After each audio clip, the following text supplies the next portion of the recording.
Bienvenidos y bienvenidas una vez más a ECO. A lo largo de los últimos 8 años asistimos a una de las más profundas y duraderas crisis financieras de la historia económica moderna.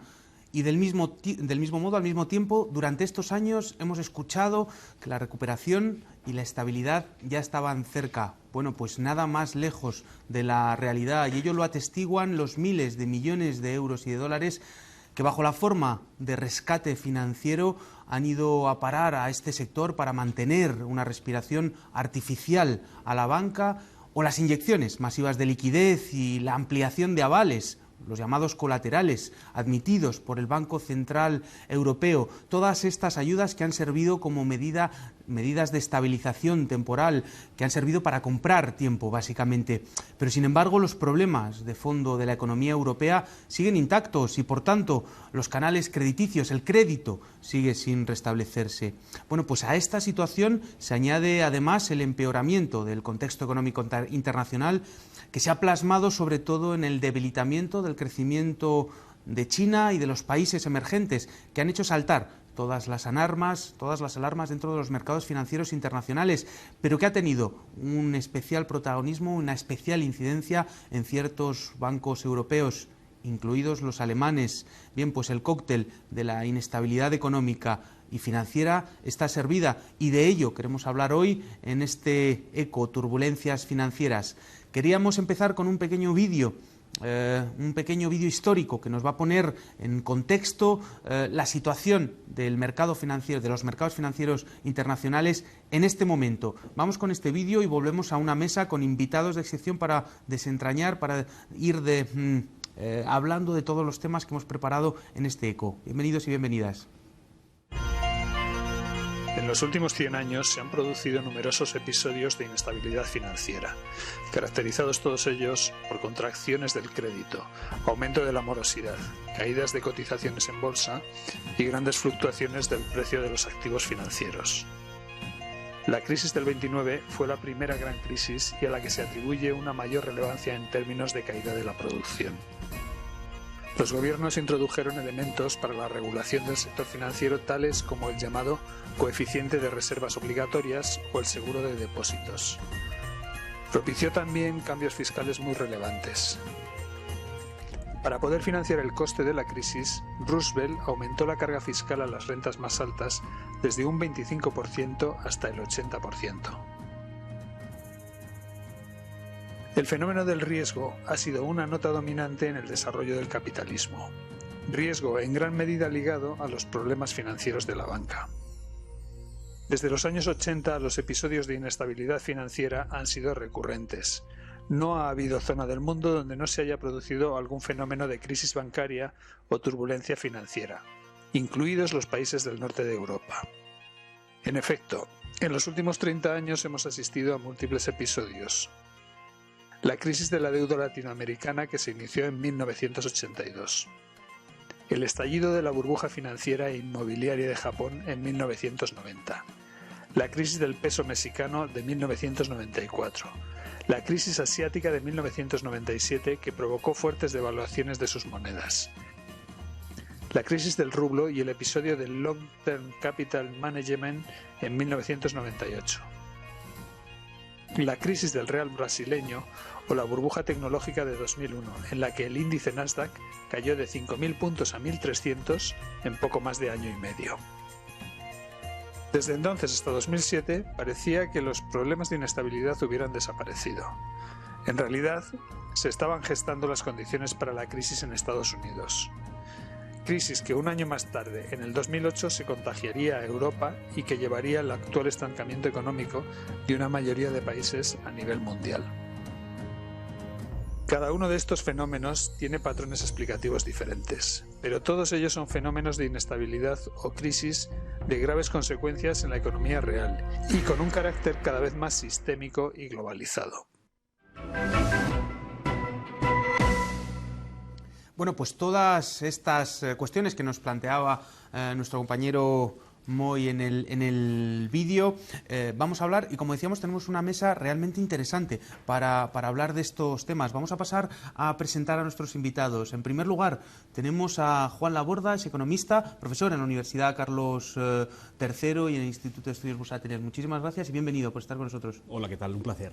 También tenemos a Mónica Melle, que es profesora de Economía Financiera en la Universidad Complutense de Madrid y miembro de la Junta Directiva de Economistas frente a la crisis. Bienvenida y muchísimas gracias por estar con nosotros. Buenas tardes, un placer.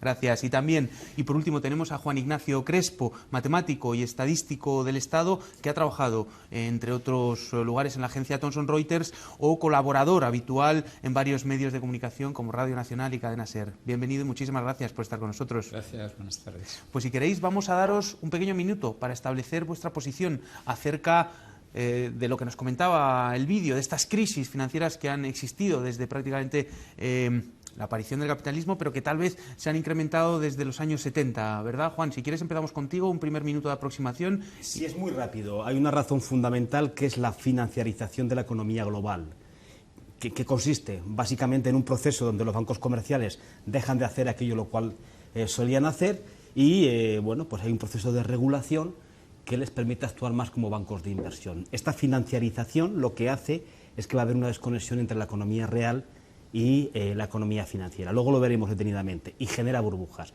Prácticamente desde que esto pasa, que es una decisión de corte económico, dominada por una escuela económica que es la que ejerce el dominio a nivel global, el pensamiento dominante, pues hemos vivido distintas burbujas. Y parece que la única manera que tenemos de sortear la crisis es ir de burbuja en burbuja. Casi todas que hemos visto ahí se originan a partir de los 90, todas ellas. Tiene que ver con esta intensificación. Luego veremos qué es este proceso de financiarización y qué efecto ejercen familias, en empresas, en mercados y demás. Esta es la idea fundamental. Y luego el papel de los bancos centrales que discutiremos también. Bueno, ahí tenemos la financiarización de las empresas en Estados Unidos.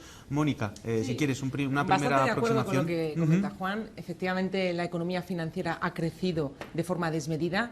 El sistema financiero ha crecido de forma desmedida y su principal finalidad, que es intermediar entre el ahorro y la inversión, realmente canalizar los recursos que los ciudadanos pues no gastan para producir inversión productiva, para la economía real.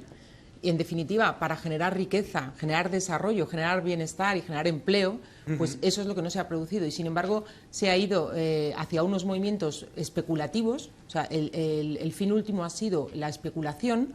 Y, bueno, pues hemos visto esas turbulencias que, por otra parte, también siempre se han producido. O sea, es normal que haya turbulencias financieras. Bueno, ahora mismo estamos sufriendo pues por la caída del precio del petróleo, por la desaceleración de la economía china. En fin, hay siempre acontecimientos que van a afectar a la evolución de los mercados, pero efectivamente, y todo ha sido, yo añadiría a lo que Juan ha comentado, por una desregulación de lo que son los mercados financieros y una falta de supervisión también.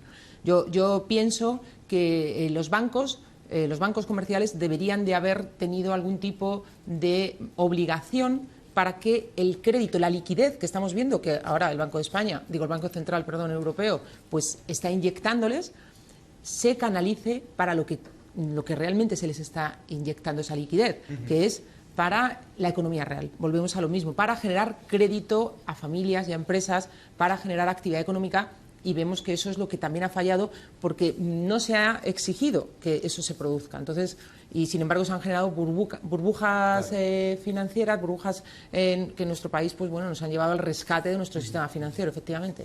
Muchas gracias, Mónica. Pues Juan Ignacio, un primer minuto de aproximación a este tema.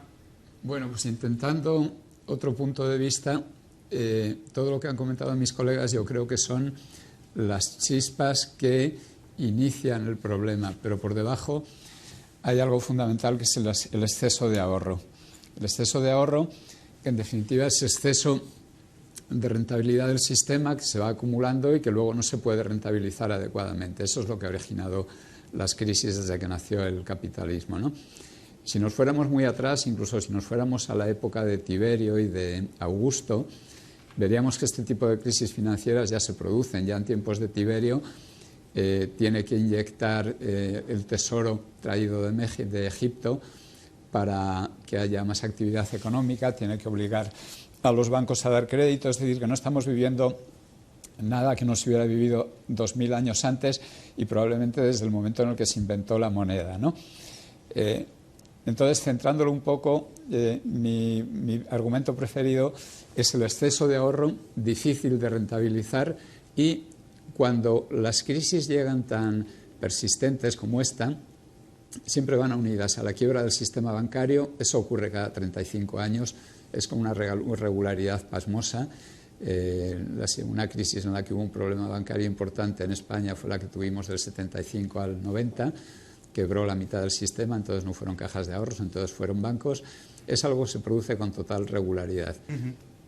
Y seguimos después. Perfecto, ¿no? Además, es una teoría de la que nos tienes que explicar un poquito más, porque lo hemos dicho así, pero es el famoso saving glad, que nos hablaba Ben Bernanke, ¿no? Y de los desequilibrios. Y yo creo que va a dar lugar a un debate. Claro. Vamos a ver, porque tenemos preparado una pequeña entrevista que nos van a Ángel Vilariño, que es profesor en la Universidad Complutense, entre otros, y asesor financiero internacional, y le hemos preguntado precisamente acerca de la situación actual de los mercados financieros y si efectivamente estamos saliendo de esa crisis. Vamos a escuchar la opinión del profesor Vilariño y volvemos con más elementos de debate a la mesa. Estamos todavía, desde mi punto de vista, viviendo la gran crisis financiera, que se puede considerar un grandísimo episodio de inestabilidad financiera. Digo que estamos todavía viviendo esa situación de inestabilidad financiera porque la crisis no ha terminado. Yo considero que podemos caracterizar la situación actual como una economía mundial en respiración asistida. Esa respiración asistida la identifico con la enorme liquidez que han creado los bancos centrales, la Reserva Federal, el Banco Central Europeo, pero últimamente también el Banco Central de China y el Banco de Japón.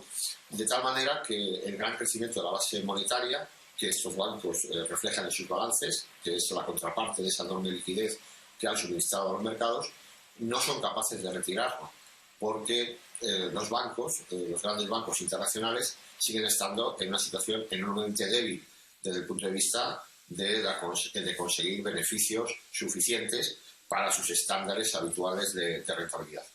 En el fondo de toda esta situación está la gran equivocación, por llamarlo de alguna forma, de la política económica aplicada, la política de austeridad, de la llamada austeridad, de recortes, en definitiva, de no hacer una política expansiva, olvidándose absolutamente de la deuda, cuando es un problema de creación de dinero, pero dirigiéndolo hacia reanimar la economía y no simplemente a sostener de forma artificial los balances bancarios. Luego seguimos estando en ese episodio de inestabilidad financiera y desde luego no podemos saber cómo va a terminar esto, porque estos factores son imprevisibles. Muy bien, esa respiración asistida que identificaba Ángel Vilariño con esa inyección masiva de liquidez que han hecho los bancos centrales. Justo antes de empezar el vídeo habíamos empezado el debate al cual Ángel Vilariño se ha sumado con estas pequeñas declaraciones, pero Juan, estabas estableciendo algún tipo de discrepancia con Juan Ignacio con respecto al saving glad. Generalmente cuando yo cojo el caso de Estados Unidos, cuando ha empezado a tener problemas de crisis serias. Es curioso, se produce cuando el sector privado entra en un proceso masivo de desahorro y asume deudas. Entonces, curiosamente, las crisis americanas desde el año 1940 hasta ahora es cuando el sector privado en su conjunto, familias, empresas y bancos desahorran.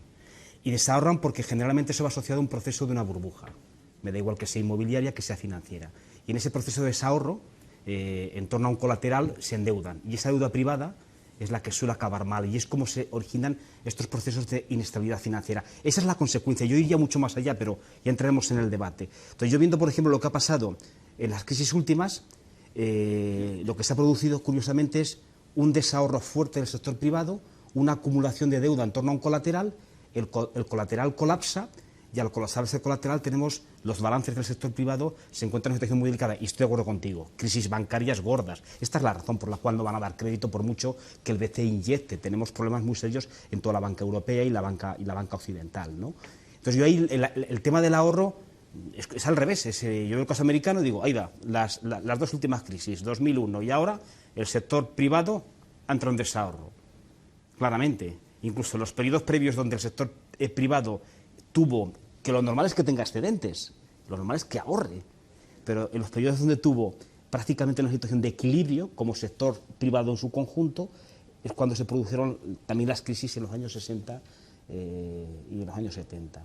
¿Vale? Entonces bueno, es interesante ese tema, pero yo ahí no estoy muy de acuerdo, porque yo he identificado justamente en los procesos de desahorro, si quieres, de endeudamiento, cuando el ahorro de los tres sectores en su conjunto ha sido negativo, cuando están las crisis. Juan, además, sí. Con Juan, dale. Simplemente que el tema de la deuda, a mí me gustaría también desmitificar que siempre es mala la deuda. O sea, a ver, la deuda para las empresas dependerá del coste de esa deuda, porque estamos también viendo que cuando esa deuda tiene un coste que es inferior a la rentabilidad que van a conseguir con esa financiación, pues no se produce un efecto de apalancamiento positivo que va a ser favorable. Entonces, eso no es negativo. Yo creo que el principal problema, efectivamente, coincido contigo en la cuestión del análisis que has hecho del desahorro, es que, como ha comentado muy bien el profesor Ángel, el tema de la política de austeridad a ultranza que se ha seguido y que no ha compasado con esta política expansiva monetaria. Es decir,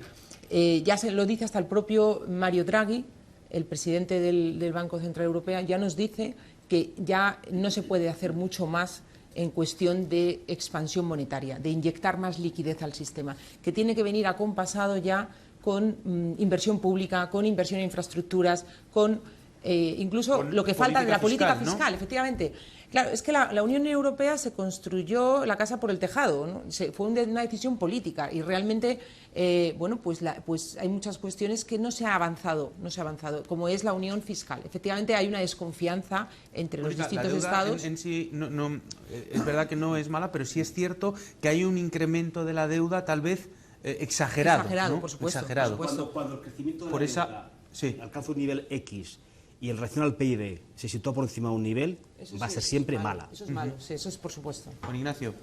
A ver, mis colegas dicen cosas tan razonables que no se puede prácticamente debatir. Yo lo que pasa es que miro la imagen especular de lo que dicen ellos. Vale. El problema de los argumentos en economía es que todo vale. Bueno, en economía y en prácticamente todo. Siempre hay un grano de verdad en todas las posiciones. Solo hay debate cuando uno se fanatiza para discutir, si no, no hay debate. Entonces, por animar un poco el debate aquí. Primero, las crisis no son de ahora. Esta crisis que comentaba Juan, que era por exceso de endeudamiento o de desahorro de las familias, en los años 60, del 65 al 82, hubo una crisis muy duradera, muy dura, con características muy diferentes en algunas cosas y muy idénticas en otras, pero antes hubo la Gran Depresión, en los años 30, y entre 1900 y 1915 hubo una situación prácticamente idéntica, pero entre 1873 y 1885 hay lo que se llama la otra Gran Depresión en Estados Unidos, de la que no se habla nunca y por eso se la conoce como la otra Gran Depresión. Es decir, es como si cada 35 años, por razones que nadie acaba de entender muy bien, que yo he citado la tasa de ahorro, Juan dice que no, pero se podría haber citado también que se entra en ese tipo de periodos de inestabilidad cuando cae la rentabilidad de las empresas. Normalmente cuando cae la rentabilidad de las empresas, cuando los beneficios empresariales no van bien, terminas teniendo una recesión y si la cosa es mucho más complicada porque hay un ajuste estructural muy grande, lo que tienes es un periodo larguísimo en el que tienes 2, 3, hasta 4 recesiones en algunos de esos periodos. ¿Por qué? Puede ser la aparición de un competidor importante. Por ejemplo, los años 65 a 82, la crisis la genera la irrupción de Alemania y Japón compitiendo con las empresas americanas. Y la crisis en la que estamos ahora la genera la irrupción de China compitiendo con los americanos, los alemanes y los japoneses, ¿no? Entonces, hay momentos en los que el cambio es tan brutal Y suele darse eso cada 35 años, que es cuando tenemos una situación de estancamiento muy prolongada, que yo suelo periodificarlo en 17 años de abundancia y 17 de escasez, ¿no?, para hacerlo como en el sueño del faraón que interpretó José. Y hay una combinación de exceso de ahorro y de caída del beneficio empresarial.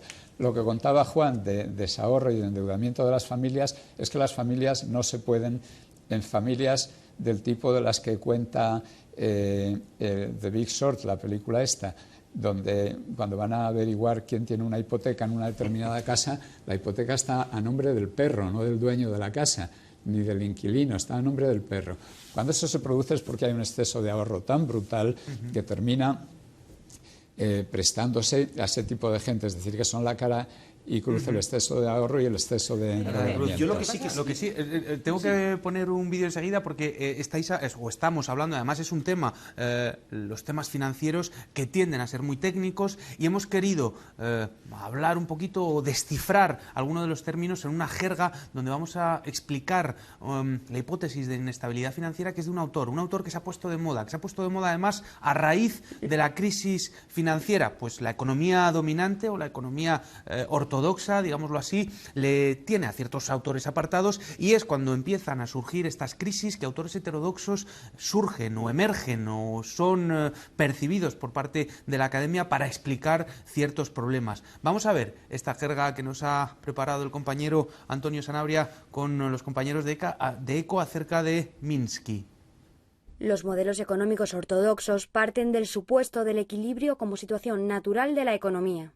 Oferta se iguala a la demanda, todos los agentes son racionales con información perfecta y no hay recursos ociosos. Cualquier desequilibrio será entendido, pues, como una perturbación externa a esa situación normal. Frente a esto, el economista estadounidense Hyman Minsky elaboró la hipótesis de la inestabilidad financiera, donde el sistema económico se caracteriza por el desequilibrio y la incertidumbre.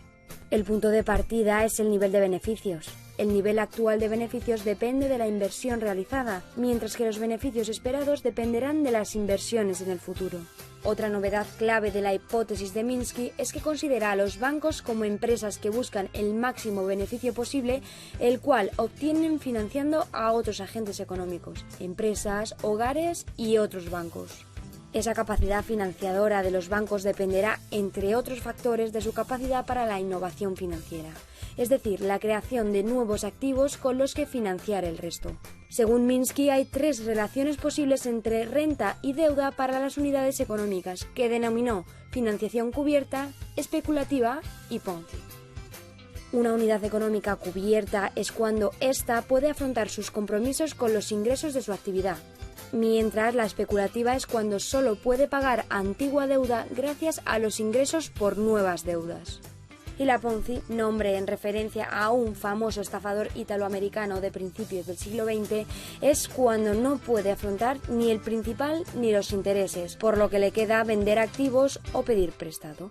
En una situación de bonanza económica prolongada, las economías capitalistas tienden a transformarse desde una estructura dominada por entidades cubiertas a otra especulativa o Ponzi sin necesidad de causas externas. El motivo es que esos prolongados buenos resultados invitan a endeudarse más, despreciando el riesgo. Conforme esas expectativas de beneficio se cumplen, aumenta el endeudamiento, facilitado a su vez por unos mercados financieros en expansión, que ofrecen nuevos productos cada vez más sofisticados. Cuando finalmente esos beneficios esperados no se cumplen, cunde el pánico, se suceden los impagos y estalla la crisis. La hipótesis de inestabilidad financiera de Minsky. Juan, no sé si este tipo de análisis pueden permitir un análisis diferente de la crisis o dar una explicación diferente. Te voy a dar un comentario que he hecho antes. Yo empecé a conocer a Minsky en el año 2004, cuando los economistas de JP Morgan, yo trabajaba en Chase Manhattan. Por cierto, perdona que te corte, mientras hablas vamos a poner un gráfico de la deuda para ver cómo esa deuda ha ido incrementándose con respecto a lo que decías, Mónica, y continuamos el debate. Entonces, ¿cómo se llama? Pues claro que incluso los propios economistas de mercado lo estaban estudiando. Yo lo conozco como la paradoja de la tranquilidad. Hay una cosa que no ha aparecido ahí, para mí es vital, que para Minsky es vital. Es el nivel del precio al cual tú compras el activo. Entonces, lo fundamental es entender que esta paradoja de la tranquilidad o fragilidad se monta cuando la economía parte de una situación complicada y de repente hay un despegue y un auge económico. Cuando estás en una situación complicada, el precio es muy barato. Y tú te puedes endeudar porque has comprado algo barato. Conforme el ciclo se va desarrollando, está más caro. Y ahí es cuando empiezas a tener problemas. Una restricción monetaria, un cierre de grifo. Si entiendo bien, lo que Minsky nos dice es que una época de crecimiento, de estabilidad financiera, puede endógenamente generar desequilibrios o inestabilidades. Y sobre todo, si hay unas fases donde el sector financiero tiene una situación como la actual, donde prácticamente hay un exceso, porque hubo una desregulación de todo el entramado montado por Delano Roosevelt, y eso ha permitido que se monte esta crisis, básicamente. Y luego lo fundamental es la idea de a qué nivel de precio compramos el activo. Si el activo está barato, estamos en el primer juego, financiación cubierta. Conforme está más caro, especulativa, y si está muy caro, juego Ponzi. Es fundamental el precio del activo. Mónica, sí. No, yo dos cosas muy rápidas. Efectivamente, esto me ha gustado verlo, la tesis de Minsky, que ha estado muy bien expuesta, porque, claro, comentaba Juan Ignacio que la competitividad de China, pues es verdad que puede ser un factor importante para estas crisis que son recurrentes y es el factor actual, pero no solo, yo añadiría no solo. También, efectivamente, el tema de la financiación especulativa, que se ha comentado, lo que son las inversiones especulativas, toda la inversión que no ha ido derivada a inversión productiva, sino a especulación, como también acaba de comentar Juan, todo lo que son los productos que se han ido, productos financieros derivados que han ido surgiendo. Recordemos la caída de Lehman Brothers, todo lo que eran las hipotecas subprimes, todo este montaje que se ha ido generando de lo que es la economía financiera, pero que no tenía nada que ver con la economía real y que ha sido, yo creo, un factor también determinante de estas crisis. Por eso también, el otro tema que quería comentar es que la mayor importancia en una regulación superior. Es decir, es un sector de interés general, lo que es todo el sector financiero, lo que es todo lo que estamos viendo, son sectores que yo a veces pongo el ejemplo a mis alumnos de si no hubiera pan en un país determinado, ¿qué haría el gobierno? ¿No? O sea, imaginaros que no hay pan. Bueno, pues el crédito para las empresas, para nuestras pequeñas y medianas empresas, para nuestros emprendedores, es como el pan que necesitamos los ciudadanos pues, para alimentarnos. Y algo hay que hacer. Pues en este caso habría que hacer algo. Y es lo que yo también veo que lo que no puede ser es que se diga, no, esto es recurrente, ¿no? Como nos decía Juan Ignacio, cada X tiempo se produce y lo estamos viendo. Entonces, a mí lo que también no puedo admitir es que, digamos, es recurrente, pues bueno, ya vendrá otra y otra. No, habrá que empezar a poner pues algunas cortapisas, ¿no? O sea, la tasa de transacciones financieras también es un tema importante. Ahora estamos viendo el debate de los paraísos fiscales, otro tema importante. No solamente es que haya un exceso de ahorro, es que hay una canalización de ese ahorro hacia unos movimientos especulativos, hay una especulación, hay una avaricia financiera, o sea, que realmente al ahorrador lo único que quiere es una rentabilidad a corto plazo y además evasión de impuestos y además y le preocupa bien poco lo que es la actividad productiva y lo que es la generación de empleo. Y al final tenemos que intentar que la economía sirva para generar bienestar en la ciudadanía. Hay unas causas, que es cuando se desregula todo el aparato de... Luego lo comentaremos. Fue importante para la crisis, fue un factor determinante. Juan Ignacio, sí. Yo por seguir la polémica creo que eso nos causa, que ese efecto. Pero bueno, pasó. Vamos a eso. No la dejes, la polémica. Ponla encima de la mesa y déjanos disfrutar de ella, porque de ahí además vamos a aprender todos, efectivamente. No, a ver, una de las cosas que me gusta combatir es lo de la financiarización de la economía. Que si nos explicas, porque lo ha dicho antes Juan, pero que si nos explicas para los televidentes concretamente qué es ese palabra tan raro y tan gordo que se llama financiarización, mejor, para poder tenerlo. Hay un ejemplo clarísimo. En el año 1980, para producir una unidad de Producto Interior Bruto, hacía falta una unidad de deuda. Ahora, para producir una unidad de Producto Interior Bruto, hacen falta 3 unidades de deuda. Es decir, el sector financiero ha tomado un tamaño enorme. Pero cuidado, voy a decir por suerte, y esto sí que ya es como echarle el guante encima de la mesa. ¿Por qué digo por suerte? Cuando se habla de la separación entre la economía real y la financiera, idea que yo también combato, se olvida uno que sin la economía financiera no existiría la economía real. Es decir, la única posibilidad de desarrollo, la única posibilidad de comercio internacional cuando los genoveses se dedicaban a eso, o los holandeses, o pensemos en hace 500, 600 años, es que hubiera alguien que financiara la aventura. Si no había nadie que financiara la aventura, no había ni comercio internacional, ni había nada. Entonces es necesario la economía financiera, y va estrictamente pegada a la real. Y digo que además, por suerte, ese exceso de financiarización ha permitido que en el mundo, desde el año 1980 hasta ahora, la población mundial ha crecido de 3.500 millones a 7.000 y la tasa de malnutrición se ha reducido a la mitad. Sin esa financiarización excesiva de la economía, eso no hubiera sido posible. Está claro que alguien puede decir, para el mundo es malísimo que la población sea de 7.000 millones, mejor que fuera de 3.500, ¿no? Pero también con el doble de tasa de malnutrición. Eso hay que tenerlo en cuenta. Otra cosa es que hablemos ya de lo que eso significa para el planeta y nos metamos en otras historias. Pero defiendo la financiarización, creo que ha sido muy progresiva para toda la población mundial.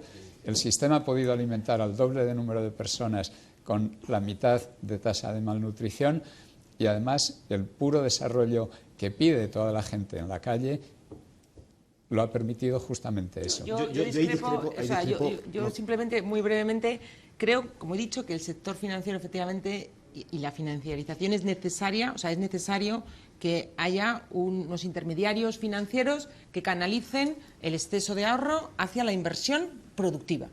A mí eso es lo que me parece, y es un sector, por eso digo que de interés general, o sea, que yo veo que es necesario, o sea, tanto como que es de interés general, como pueda ser el sector eléctrico, también es necesario. Pero discrepo en cuanto que el crecimiento desmesurado y el vivir en sí mismo, o sea, el que pierda su objetivo principal, que era ese, y que sea exclusivamente para realimentarse a sí mismo, eso es lo que a mí ya no lo comparto, porque además pienso que ha generado también muchas desigualdades. O sea, es un tema que no has dado el dato, pero esto también genera desigualdades a nivel de los distintos países, a nivel de los ciudadanos en un mismo país. Esto, efectivamente, y además pierde de vista, efectivamente, que lo más importante que tenemos que procurar es el bienestar de los ciudadanos. Y eso se produce a través de la economía real. Y yo lo que voy a ir es estudios recientes sobre los cambios de comportamientos que implica la financiación del sector real al sector financiero. ¿Qué está pasando? Y no lo digo yo, lo dice el CEO de BlackRock. ¿Qué está pasando? La famosa carta a los CEOs de las principales compañías del mundo. Vamos a ver. La financiarización ha supuesto cambios importantes en las relaciones de consumo y también en las empresas. Las empresas no financieras, hay una serie de rasgos básicos, y lo estamos viviendo en España, en las grandes empresas españolas que tienen un problema muy serios por ese proceso. En primer lugar, se incrementa la actividad financiera de las empresas no financieras. No, te recuerdo, hemos puesto antes un gráfico donde aparecía el incremento del endeudamiento de las empresas no financieras. Claro, es brutal. ¿Y esto qué está generando? Está generando además un proceso de caída de la acumulación y de la inversión en capital y desarrollo de estas empresas. ¿Y en qué se traduce? En algo que es alucinante, que hasta Financial Times ayer se empieza a preguntar que a qué es debido esto, que es la caída de la productividad. Está viendo caída de acumulación, caída de inversión en capital productivo, caída de la tasa de crecimiento del PIB, caída del PIB potencial en todas las grandes áreas occidentales, caída de la productividad del trabajo, caída de la productividad del capital. Y luego tenemos además del endeudamiento de empresas no financieras. Es brutal. En Estados Unidos. Sí, en Estados Unidos. El caso español es peor, porque España es el país que tiene las empresas no financieras más endeudadas del mundo en relación al PIB. ¿Vale? Familias lo mismo. En las familias ha habido un brutal incremento del crédito porque no hay salarios y las pautas de consumo se han mantenido con deuda. Eso es la financiarización. Pero no porque fueran racionales, al revés. Son irracionales a la Schiller. Es una burbuja. Son pautas que no se pueden mantener o no se podían haber mantenido en el pasado. Y hay un efecto asociado al acceso al crédito, no hay un efecto riqueza.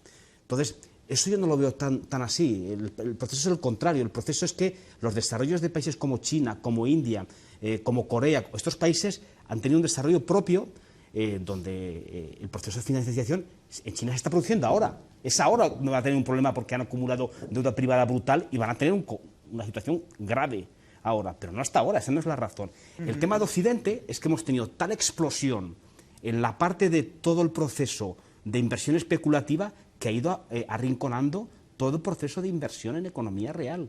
Yo la financiarización, claro que la acepto, es fundamental, es básica para el desarrollo de la economía, pero ya cuando realmente lo que estás haciendo es que no hay proyectos de inversión. Ahora el gran drama que estamos teniendo y vamos a tener es que no hay inversión y no puede haber crédito porque los bancos están muy mal. Por eso precisamente el Banco Central Europeo ha impuesto tasa negativa para los bancos en los depósitos. Es decir, que no quieren que el dinero fluya.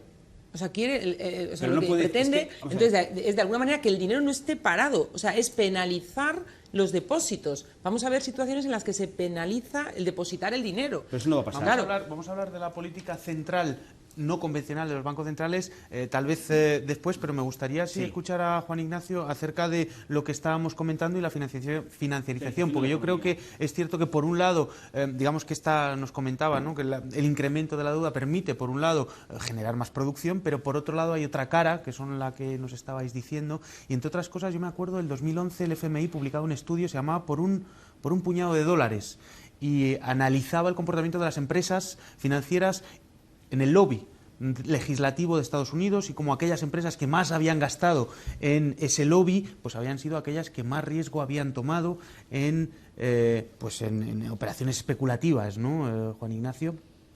A ver, si lo que dicen mis colegas es una manera distinta de describir lo mismo. Cuando se necesitan 3 unidades de deuda para producir una de PIB en vez de una, quiere decir que se ha ido a un ritmo descomunal que no es sostenible. Y justamente por eso estamos en una crisis, porque ese ritmo no es sostenible hasta llegar a 5 o 10 unidades de deuda por cada unidad de PIB. Por eso estamos en una crisis. Cuando Juan dice que no se invierte, es una manera diferente de decir que estamos en una crisis. Y cuando tú comentas que los bancos no prestan, es una manera distinta, pero todo de decir que estamos en una crisis. Pero todo esto no es explicativo. Yo reconozco que lo que yo digo tampoco es explicativo, simplemente es un patrón de comportamiento recurrente que es el que vemos continuamente y que al final tiene mucho que ver con los ciclos agrícolas. Es curioso que hasta el ciclo agrícola se cuela en el ciclo industrial, de una manera que nadie sospecha, que yo suelo ilustrar con un ejemplo muy bonito. Cuando llega el fenómeno meteorológico conocido como el Niño, se producen inundaciones en Ecuador, Perú, y se producen sequías en Indonesia, por ejemplo, ¿no? Bueno, pues eso provoca la subida del precio del cobre y la subida del precio del níquel. En Perú, porque las minas se inundan, y en Indonesia, porque no hay energía hidroeléctrica suficiente con la sequía para poder mantener los procesos de depuración del níquel, de la metalurgia del níquel, ¿no? Entonces, hasta el ciclo de la naturaleza se cuela en el ciclo industrial por vías insospechadas. Y ese comportamiento cíclico de la economía, hasta ahora, ninguna política ha conseguido detenerlo. Se pueden paliar los efectos más negativos y además los gobiernos están para eso. Y justamente cuando se palían los efectos negativos surgen efectos secundarios que muchos los estamos viviendo. Prácticamente algunos de los efectos secundarios que estamos viendo ahora y de la prolongación de la crisis tienen que ver con que esta crisis no ha provocado la destrucción de capital que provocan las crisis habitualmente.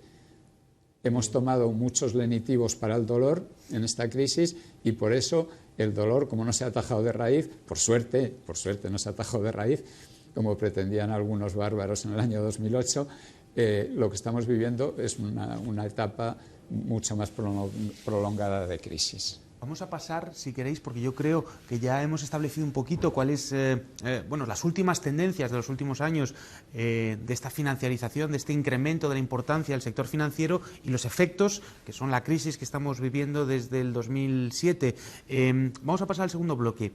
Hemos analizado cómo está la situación, vamos a ver cuáles son las alternativas, qué se puede hacer en términos de política económica. Y para ello vamos a abrir este segundo bloque con otro pequeño vídeo, otro pequeño corte de la entrevista que hemos realizado al profesor Ángel Vilariño, donde nos hablaba precisamente de este tema, de las alternativas, de qué podemos hacer para regular, para controlar, para reducir esa ingente capacidad especulativa de los mercados financieros o para controlarlos siquiera. Vamos a ver el vídeo y enseguida volvemos. Al plantearse siempre el problema de las alternativas, uno puede pensar que se trata de generar un diseño más eficiente, más racional, más lógico. Y eso, claro que es posible, pero sin embargo la variable clave no es económica, sino política. Es decir, las alternativas tienen que ver siempre con intereses. Es decir, desde mi punto de vista, para mí no existe una teoría económica neutral de individuos racionales, y lo que a mí me interesa es la economía política. Y la economía política implica preguntarnos por los intereses. Es decir, ni estamos en un mundo loco, ni estamos en un mundo de supuestos comportamientos irracionales, sino estamos en un mundo de racionalidad limitada para determinados grupos sociales que obtienen unos intereses antagónicos con intereses de otros grupos sociales. Entonces, la alternativa no es de diseño racional de primera planta en una página en blanco, vamos a ver cómo podría ser el mundo más bonito, que estoy seguro que existen mundos más bonitos y mejores que los que conocemos, pero otro problema es la factibilidad de llevarlo a cabo, y en eso vamos a encontrar todas las resistencias, quizá en el momento actual, de las mayores resistencias que podemos encontrar, porque el capitalismo financiero es un capitalismo transnacional, es un capitalismo con unos vínculos políticos enormes, está presente en las instituciones monetarias y, por lo tanto, desgraciadamente, desde el punto de vista de alternativas que consistan en que cambien las cosas, lo veo muy difícil, muy a largo plazo. Pero las mejores alternativas que hoy son factibles son las del pensamiento, y por eso pues programas como estos, de divulgación, de explicación, es donde yo creo que hay que avanzar.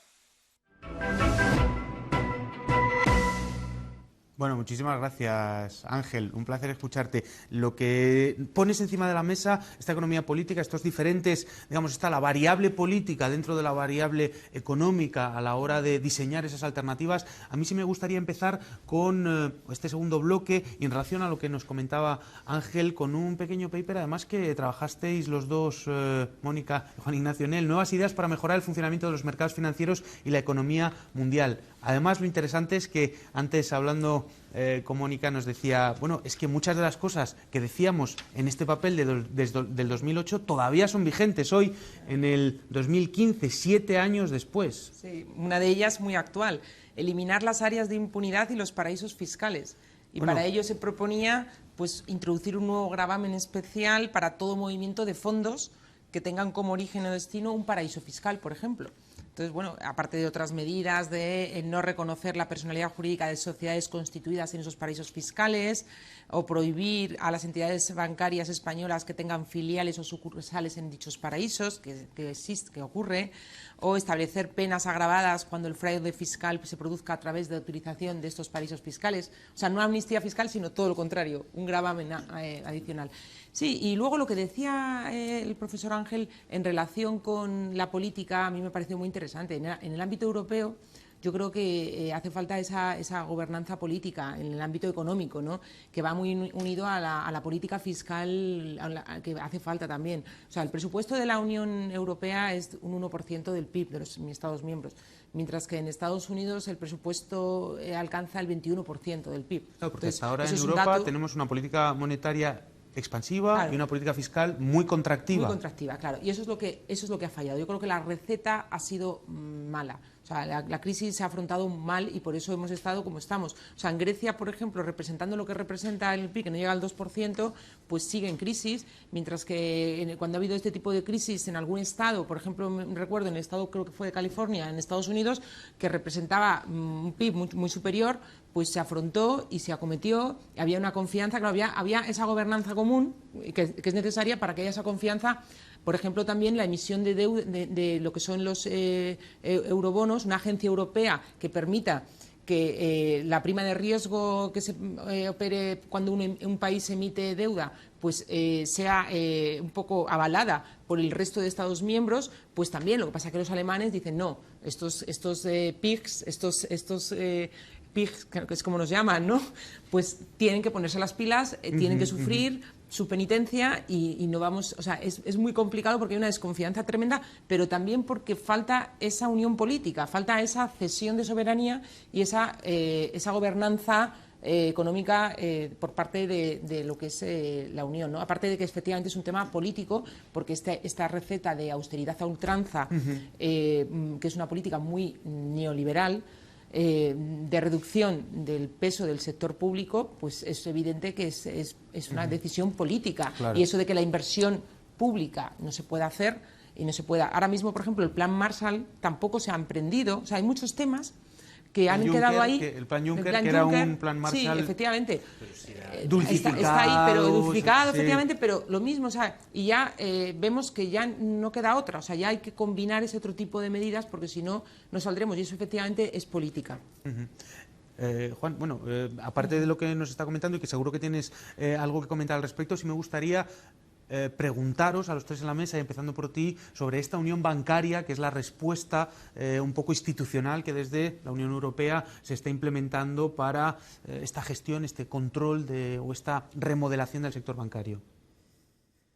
A mí la parte bancaria me preocupa porque la situación, yo creo que no se puede dar crédito no porque no quieran, es que no pueden. Es mi tesis también, la situación de los balances bancarios sigue siendo muy delicada. Es una situación muy compleja porque el instrumento que han empleado es erróneo, ¿vale?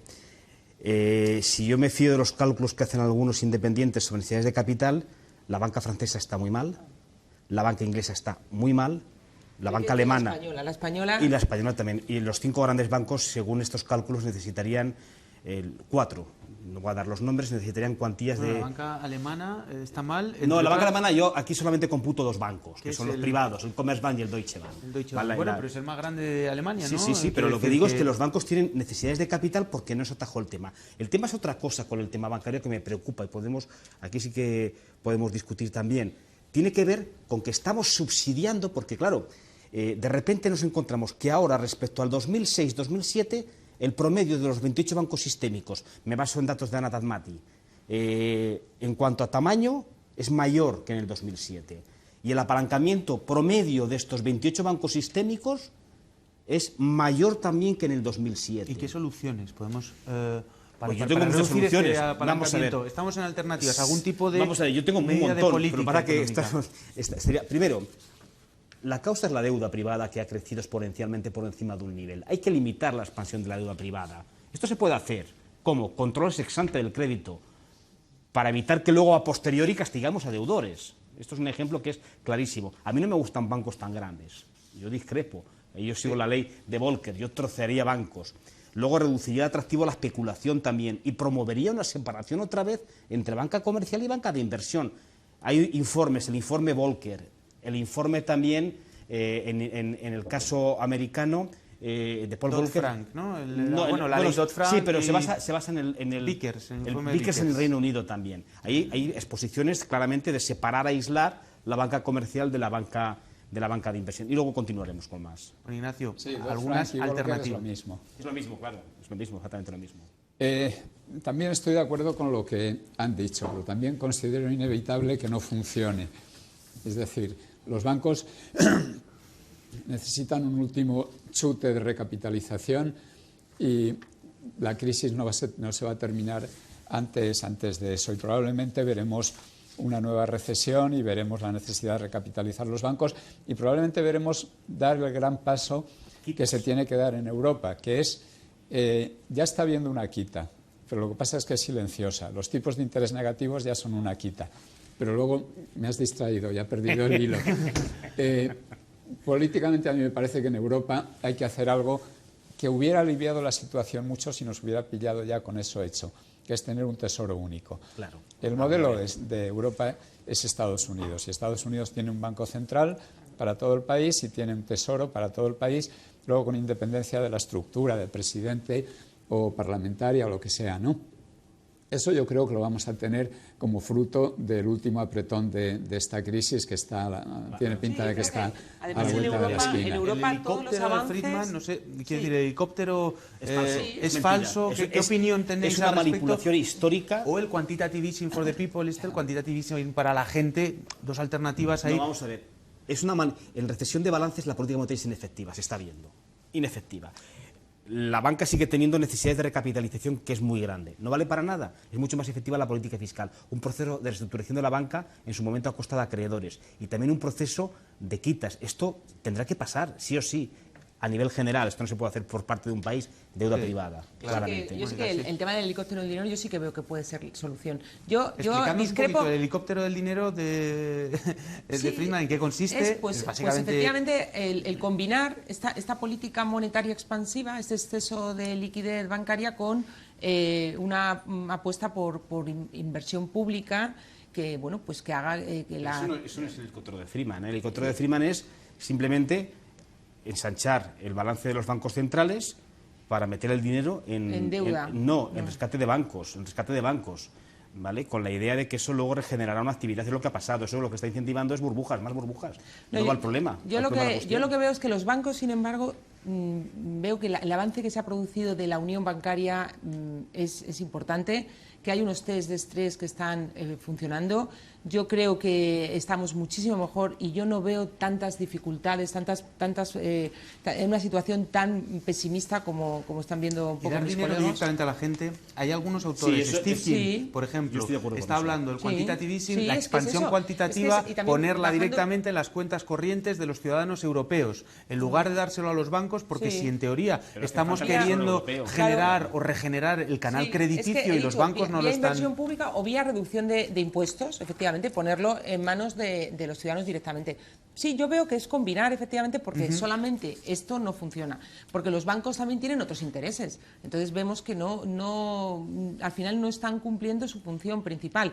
Y lo que sí que quería comentar es que la unión bancaria, o sea, lo que es todos los avances se producen siempre con crisis en Europa. O sea, entonces yo creo que vamos a ver si esto es una oportunidad también, porque yo efectivamente creo que el tender hacia una reserva federal, nuestro Banco Central Europeo se convierta en esa reserva federal que no solo se preocupe de la inflación, sino que se preocupe también, por ejemplo, del tema del empleo y que acometa este tipo de cuestiones, porque también haya una cesión de soberanía y haya pues una confianza, y que es lo que falta, una solidaridad también entre los Estados, que eso sí que ocurre, en fin, haya una gobernanza realmente económica a nivel europeo, eso pasa por ello. Y yo creo que efectivamente vamos a atender a eso, y porque la crisis nos va a forzar, por lo tanto, bueno, algo bueno vamos a sacar de la crisis.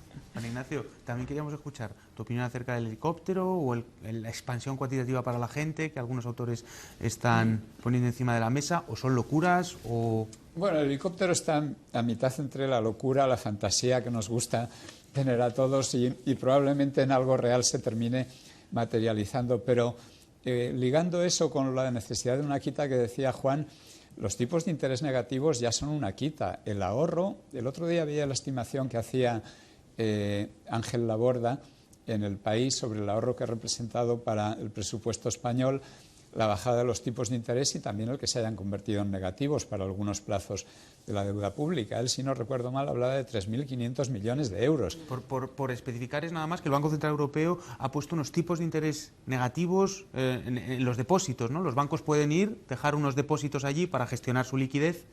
Y esos depósitos normalmente se les remuneran, pero en este sentido están en tipos de interés negativos. Es decir, por ejemplo, los bancos tienen que pagar. Si vas a comprar una letra del Tesoro en una subasta del Tesoro español, bueno, como particular ya no te darían la letra, sencillamente porque te tendrían que quitar dinero cuando te lo devolvieran. Y entonces, para que los particulares no piensen que el Tesoro español, con la colaboración del Banco de España, ha montado otro sistema de estafar con preferentes a la gente, pues directamente a los particulares no les dan.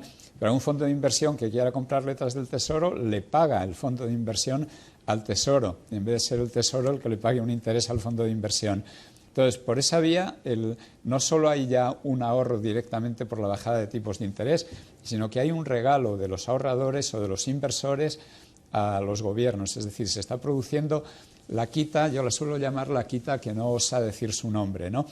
Entonces, poco a poco las piezas yo creo que se van encajando. Lo que pasa es que queda todavía una gran crisis, que sea la que obliga a recapitalizar los bancos, a dar pasos importantes en la gobernanza común europea y que permita sentar las bases de un periodo que yo creo que viene, que está a 2 años vista su inicio, pues de crecimiento sostenido, pues hasta el año 33-35, en que volveremos a empezar. Juan, te tengo que cortar porque hemos llegado justo al final del programa y de verdad que es el final. Ha sido un debate súper interesante. Vamos a cortar las cámaras y seguimos hablando otra hora, pero sí me gustaría que dejaros un pequeño, 30 segundos, os voy a cortar enseguida porque estamos terminando ya el tiempo, pero de cierre, de conclusión de este debate, de lo que habéis querido decir y con una posición de cierre, ¿no?, acerca del tema del que hemos estado hablando. Vamos, si queréis, a empezar en sentido inverso al que hemos empezado. Juan Ignacio, si queremos... Empezamos con lo contigo. fácil que es que hablen los demás antes. A ver, las crisis no entendemos por qué vienen, ni mucho menos estas que se quedan durante 15 o 20 años, pero lo que sí sabemos es que vienen y seguirán viniendo.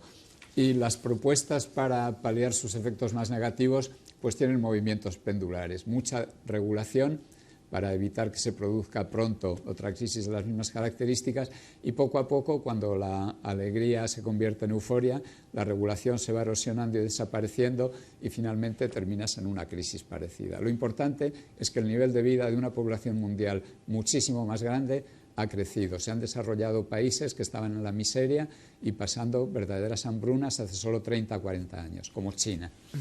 Muchas gracias, Juan Ignacio.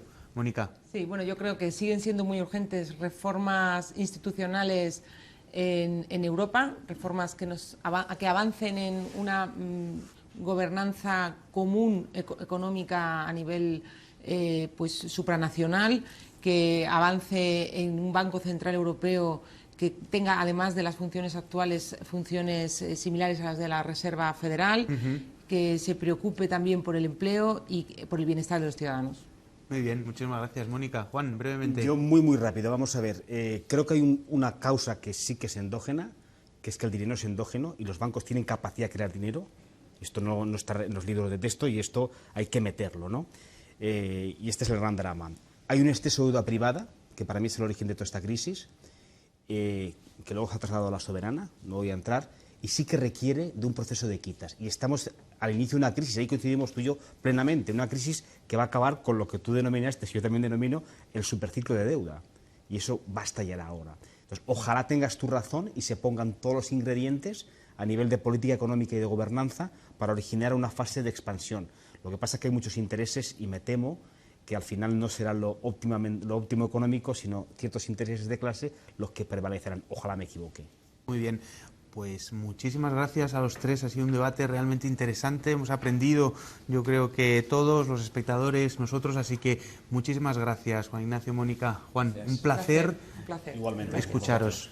Muy bien, y como siempre, antes de despedirnos, queríamos realizar dos cuestiones. En primer lugar, o queríamos proponeros dos cuestiones. En primer lugar, un par de recomendaciones literarias, críticas de economía, que además en las que han participado algunos de los invitados que hemos tenido hoy aquí, en concreto de la colección ¿Qué hacemos? Es una colección que edita la editorial ACAL, y en esta ocasión, dado que hablábamos del tema, queríamos presentaros ¿Qué hacemos con la deuda? Un libro escrito o coordinado por Viana Medialdea, pero también con Nacho Álvarez, Yolanda Fresnillo, Juan Laborda y Óscar Ugarteche. Bien, pues os lo recomendamos porque son pequeños libros, este libro, pero también toda la colección, que nos permiten tener una imagen muy cercana del problema que trata, en este caso la deuda. Y en segundo lugar, también un libro de Juan Ignacio Crespo, de la editorial Deusto, nuestro invitado, que ha escrito Cómo acabar de una vez por todas con los mercados.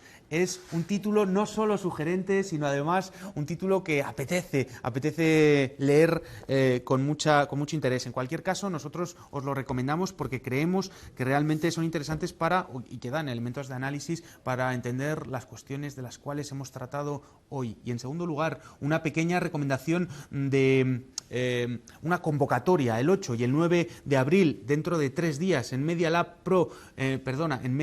Prado, que está aquí en Madrid, en la calle Alameda número 15. Hay unas jornadas de Otra Economía está en marcha 2016.